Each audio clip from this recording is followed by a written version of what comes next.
Welcome to the McFeely Mess Podcast at Inforum.com. In-depth conversations and opinion covering a variety of topics from the world of news, sports, and more. Here's Mike McFeely.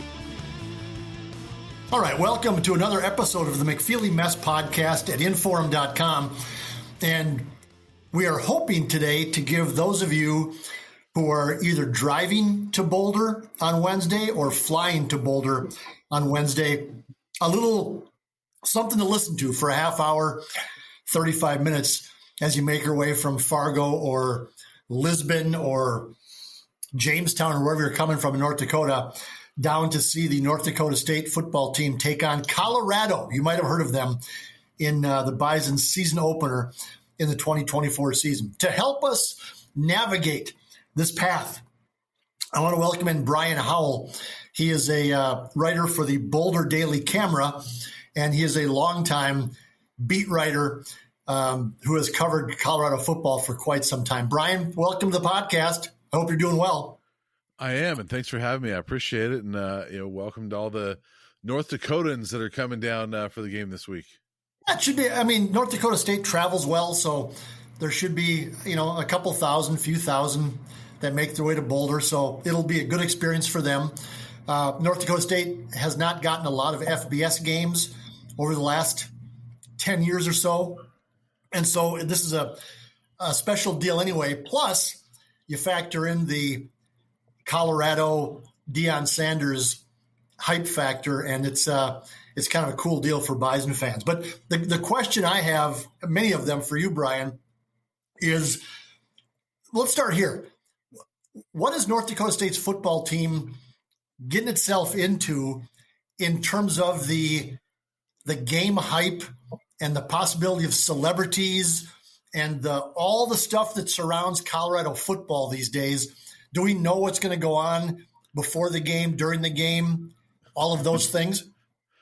You never know what's going to happen before the game with Deion Sanders here, as I learned last year. And just as an example, I've told this story to people sometimes just because it still makes me laugh a little bit. But they played Colorado State last year, and I always film Ralphie when she runs out and leads the team, and so I'm filming her running out, and the team follows her out.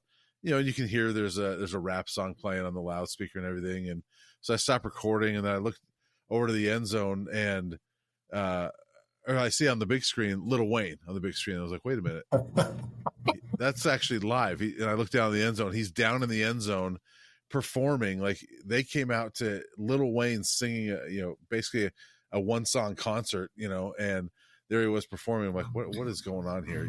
And another day, totally another game. I always like walk the sidelines before the game a little bit and trying to get the temperature of what's going on down there. And there was always celebrities, things like that, and people I didn't recognize, but they were rap artists or whatever, or things like that. But there was one time I'm walking down there and Dr. J is standing there, and I'm like, oh my, really? So I had to say hi to him. So I introduced myself to Dr. J, and there's times you saw The Rock, CC Sabathia, former Yankees pitcher, and there's just people all the time that you're like, I don't know who that is, but they're famous. I do know who that is, and they're really famous. And and so you just never know. And the atmosphere is kind of electric, especially for night games. So it should be a lot of fun.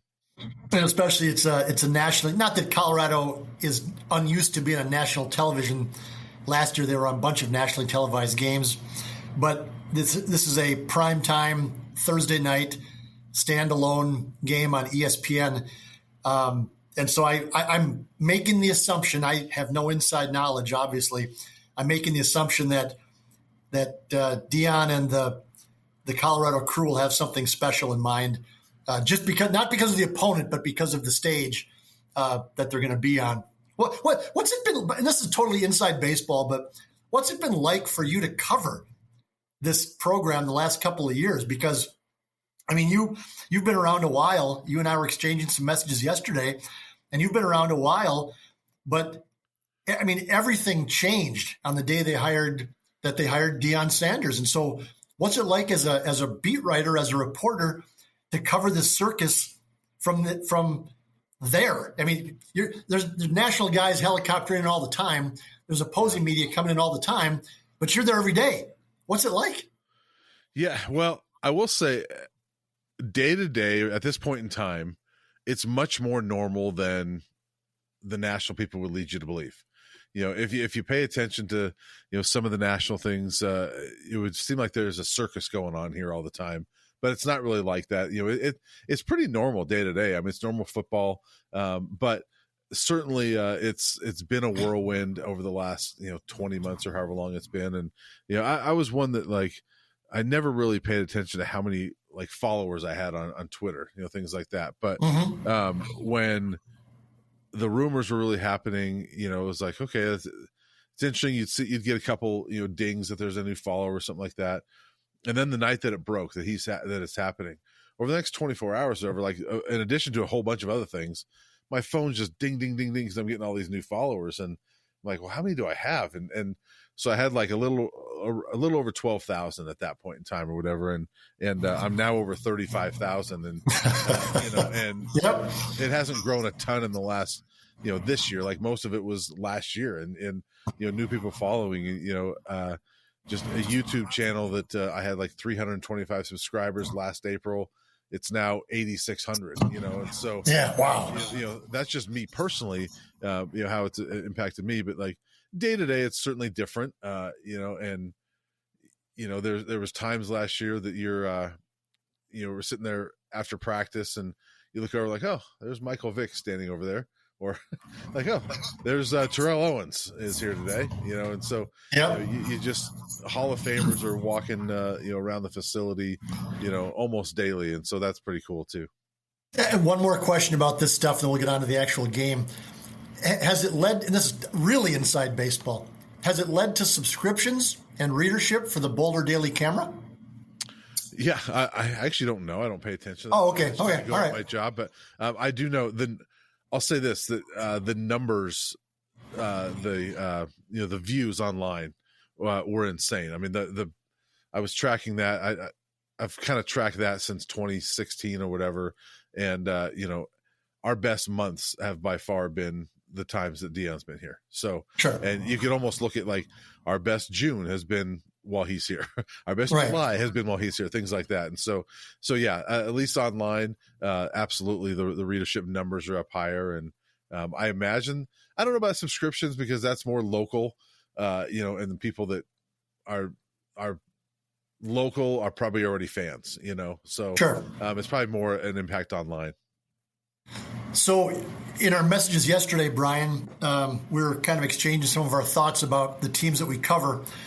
And I shared with you that, and I'm a columnist, I can have some editorial leeway here, but when I look at NDSU's roster for the 2024 season, I'm not sure that it's going to measure up to what Bison fans have become accustomed to since 2011, where you've seen some teams where there are all 5 offensive linemen from NDSU end up at least getting a chance in the NFL. And there's skilled players that we've seen like the Trey Lances and the Carson Wentzes, the Easton Sticks, the Christian Watsons, those guys, the Hunter Lipkes, all of these guys that have ended up either being drafted or signing with the NFL.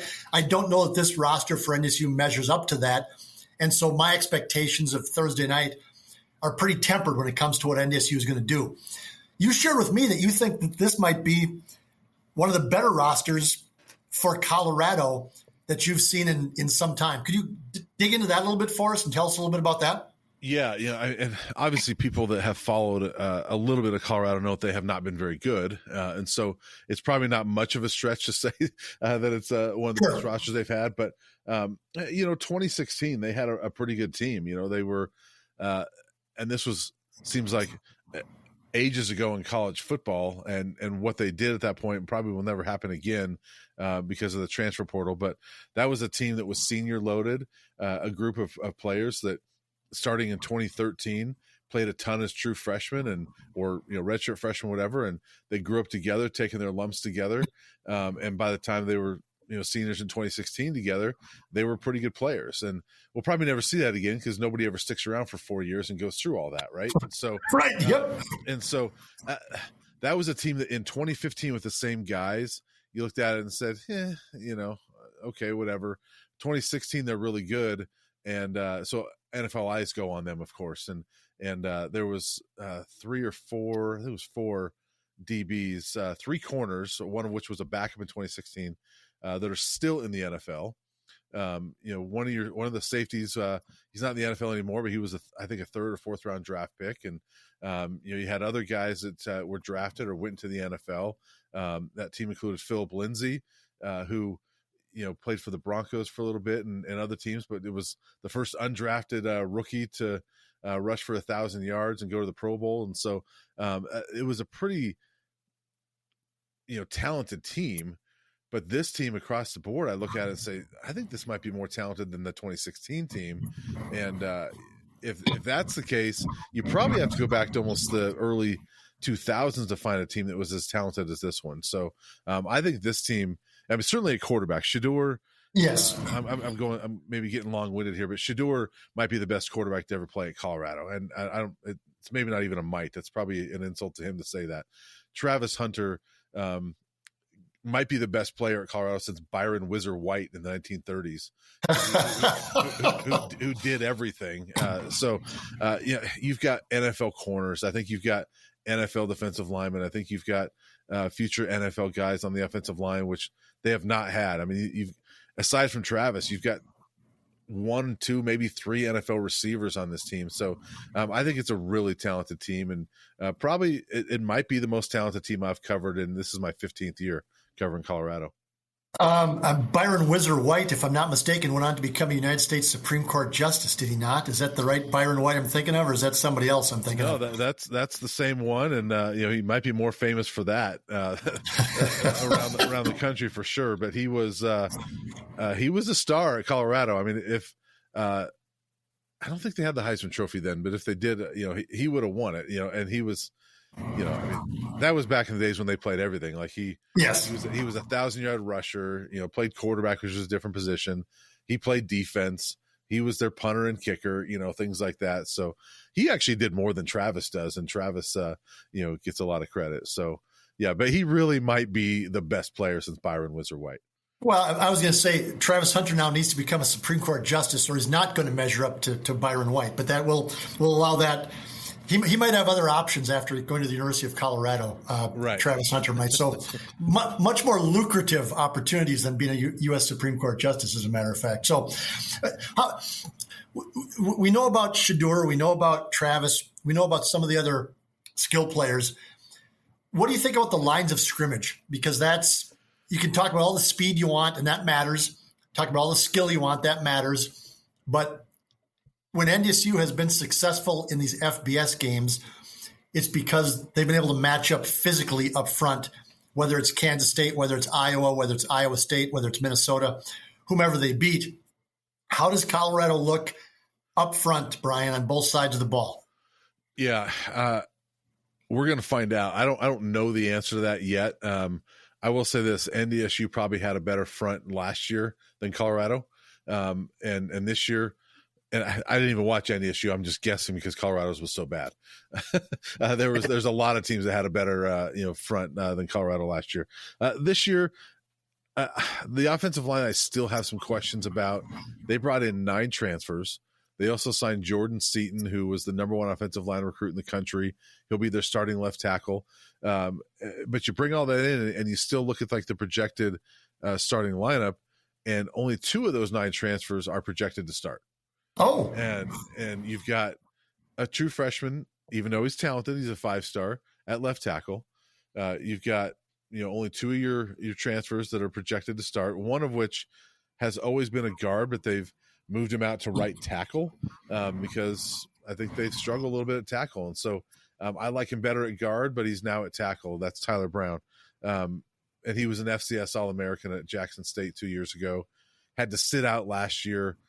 Because of the now outdated transfer rule, because he was a second-time transfer. And so he's sort of a new guy, even though he's been here for a while. When we got to see one practice, and it was a week and a half ago or so, and the offensive line did not look good. The defensive line really kind of dominated that. And so it's just one practice, so we'll see. I'm curious about that offensive line. The defensive line, I think, is much better than it was last year. I'm excited to see that group. I think it's maybe the strength of the defense. They've got what they did is they went out and added FBS starting talent. Last year, what they did is they added some FCS guys and some FBS backups, right? And so this year they added starters from the FBS level. I mean, Chidozie Nwankwo was a 32-game starter at Houston over the last few years. And, Deion Hayes and Sam Okunlola are edge rushers that were two of Pitt's top sack guys last year. So, you're adding guys that have proven it. And so I'm excited to see that group. I think they're going to be pretty salty on the defensive line. Offensive line, we'll see. How physical is Colorado going to be? And I know I'm asking you questions about a team that you've seen once in a public practice, which means they showed nothing and did less during a public practice. And so it's a question that's important to this game because I've seen NDSU play so much over the last 30 years, frankly, or 25 years, that, they're a physical team, might not have the most talent this year that the Bison have ever had, but they're going to play physical and try to play physical. And is Colorado going to respond to that? I know they're at home. It's going to be a crazy atmosphere. They're going to have all the momentum. They have all the skill players.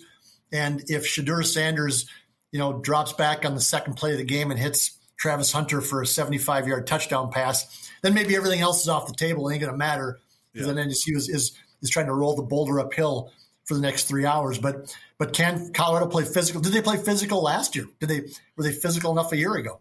No, they weren't physical enough last year. And Deion Sanders has not hid that fact. He's made it clear. He made it clear from day one last year that, hey, we're building from the outside in, which is different than most coaches. Most coaches will say inside out, but his meaning in that and philosophy in that is that him being a former corner and receiver, moonlighted as a receiver, it was easier for him to recruit skill position guys because that's my position. They brought in a ton of skill position guys, and a lot of people have said this, but they might have been the best 7-on-7 team in the country last year. Right. How you played football, but that's not how you play football. And so they didn't hit well in the trenches last year. They really feel like they did this year. As far as being physical, that a lot of times teams will take on, and this is football, basketball, whatever, they'll take on the identity of their coach sometimes, right? Or the personality of their coach. And defensive line, they're being coached right now by Warren Sapp and Damian Lewis, who fans may not know as well, but he played 10 years in the NFL. And anybody that's watched football knows Warren Sapp has been one of the more physical defensive linemen, in a long time. And so they're being coached by those guys. If they take on that identity at all, they're going to be pretty physical. Offensive line, your fans may know of Phil Lodeholt. I imagine you have a lot of Vikings fans. Yes, this is Vikings territory. Yep. Yeah. So my wife's a Minnesotan, so I know Vikings territory well.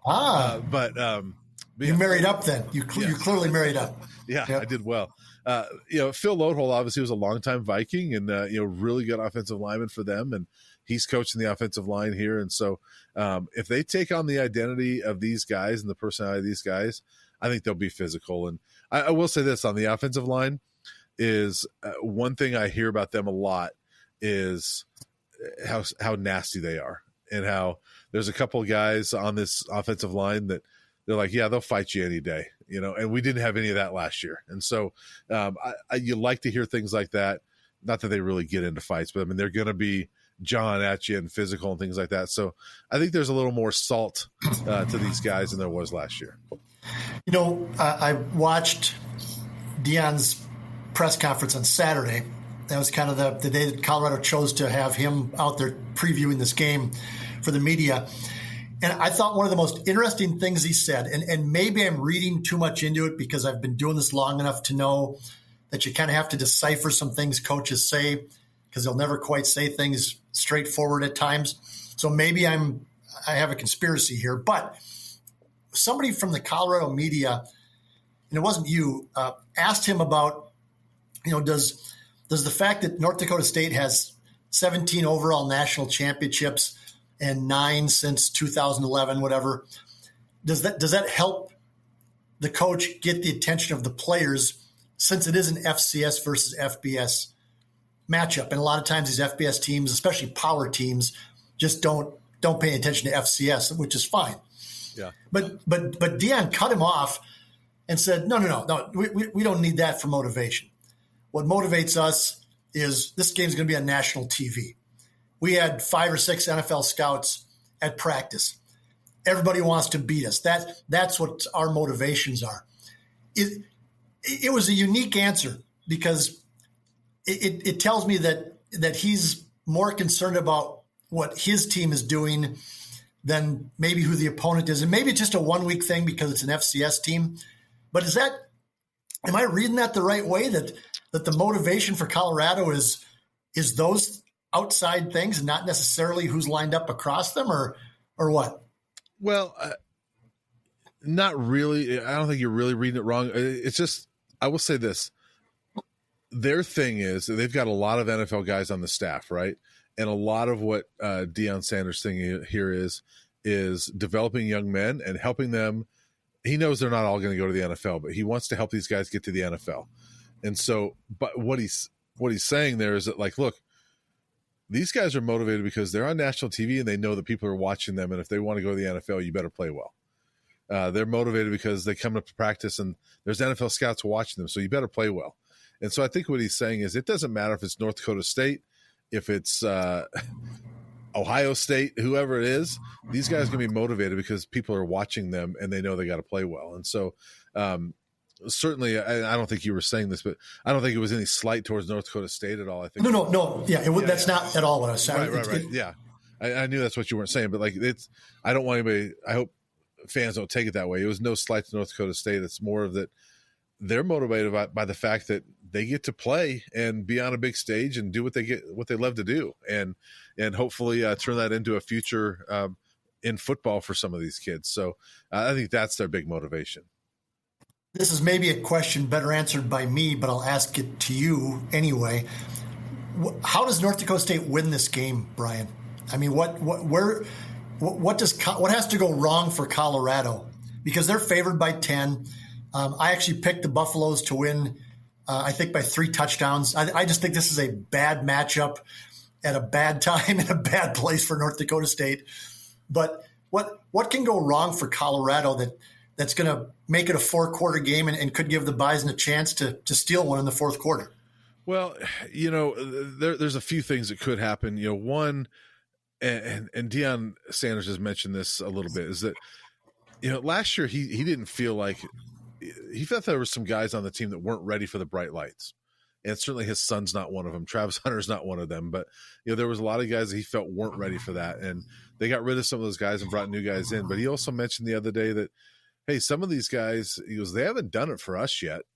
We've seen what they've done at Pitt, or we've seen what they've done at, Houston or things like that. They haven't done it for us. And so I think one thing that maybe could go wrong is if these guys aren't ready for the bright lights yet on Thursday night. And if they kind of, climb up under that, you mentioned, the being on national TV, some guys thrive on that, some guys don't.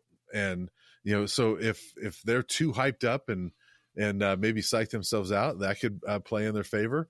If the lines aren't as good as we think and we hear that they are, then that could really favor North Dakota State. I mean, if North Dakota State can run the ball all night on them and control the clock, I think that Colorado could be in some trouble. And I think the longer North Dakota State stays in the game, the more dangerous it becomes for Colorado. And that's a cliche thing. I know that, but North Dakota State's run game can keep them in the game all night if they can run the ball and control the clock a little bit. And so I think there's some ways. And I think it's also one of these games that North Dakota State probably has to have some breaks. They've probably got to create some turnovers and do some things that are maybe a little out of the norm. I don't think straight up no turnovers on either side. I'm not sure if North Dakota State wins that, but Shedeur doesn't throw interceptions, but if you can somehow get a night where he throws a couple, and you force a fumble or two,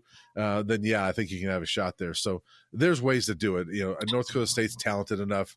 I think they're gritty enough. They can be in this game and win it, but I'm with you. I think Colorado wins it. I don't see as big of a blowout, but it could be.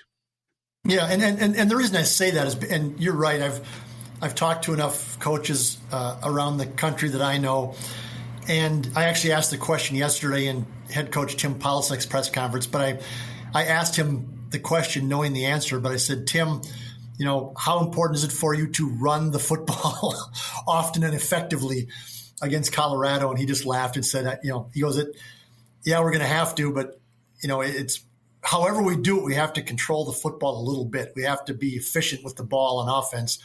And that's the part that if you want to look at this objectively as a Bison fan or as somebody in the media, if NDSU goes 3 and out several times in a row, it is going to be a long night for that defense. And that's why, I don't know that NDSU's offensive line measures up to what it has in the past. And I don't know if they have the running backs that they've had in the past.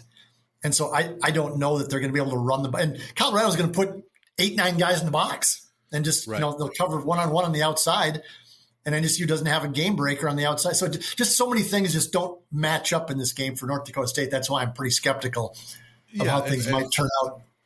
And I will say Colorado is extremely confident in their corners to play one-on-one. And so, yes. So yeah, you're going to see that one-on-one. And I will say this, NDSU not only has to have some ball control, but they got to finish those drives with touchdowns, because I think it can be a backbreaker for them if they put together a 6-minute drive and they get stuffed at the 17, they kick a 35-yard field goal, and then Colorado comes back with a 30-second drive that ends in a touchdown. Yeah. And yep. Okay, that's great. You've got time of possession, but you're down 7-3. So, right. Yep. And Colorado certainly with Shedeur and the weapons they have at receiver, they can put up points in a hurry, and they can take big shots. And so I think NDSU not only has to have those long drives, but they've got to finish them with touchdowns, because if they're playing a field goal game, they're not going to win it. So just a couple minutes left here. I'll let you roll because we both have a million things to do today. But so looking past this game for Colorado, is this going to be better than a 4-8 team? Because the national, and I'll be honest, and I said this morning on a television program in Fargo, is I have an open mind about what Deion's trying to do in Boulder. I don't know how it's going to turn out. Everybody seems to think it's automatic that he's going to fail this because he's bringing in transfers and all, who they're not going to stick around, yada, yada, yada.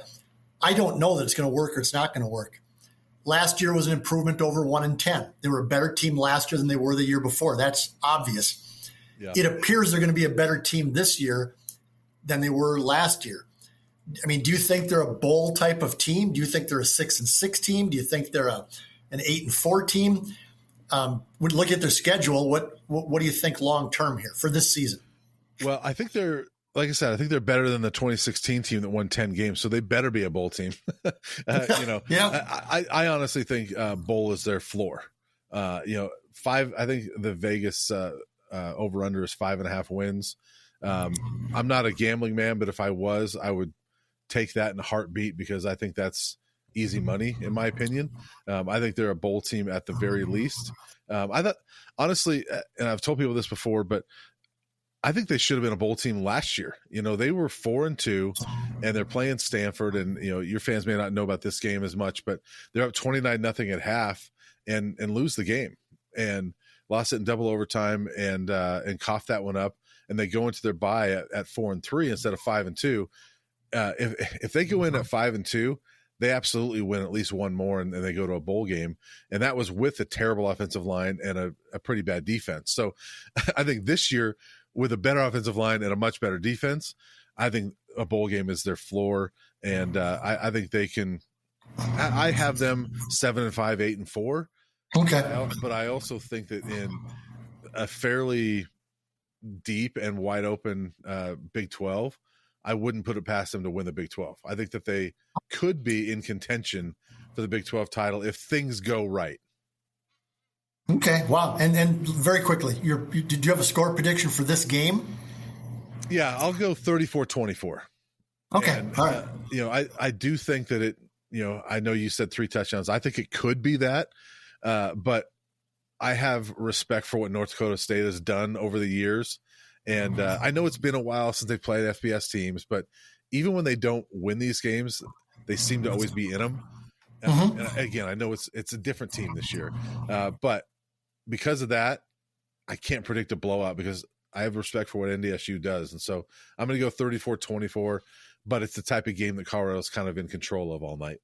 All right. Thank you, sir. Appreciate your time. I know you're busier than heck. We'll see you down in Boulder on Thursday, okay? You bet. Safe travels. You bet. Brian Howell, he is from the Boulder Daily Camera in Boulder, Colorado. He covers the Buffs and Deion Sanders for that publication. Thanks for listening, folks. I hope you're enjoying your trip to Boulder. Have fun there. It should be a great atmosphere. It's a great town, great campus, great stadium. And I hope you all find a great steak as well, like I'm going to on Wednesday night. Thanks for listening to the McFeely Mess podcast at inforum.com. We'll talk again soon. Thanks for listening to the McFeely Mess podcast at inforum.com. For more podcasts and columns, head to inforum.com and search Mike McFeely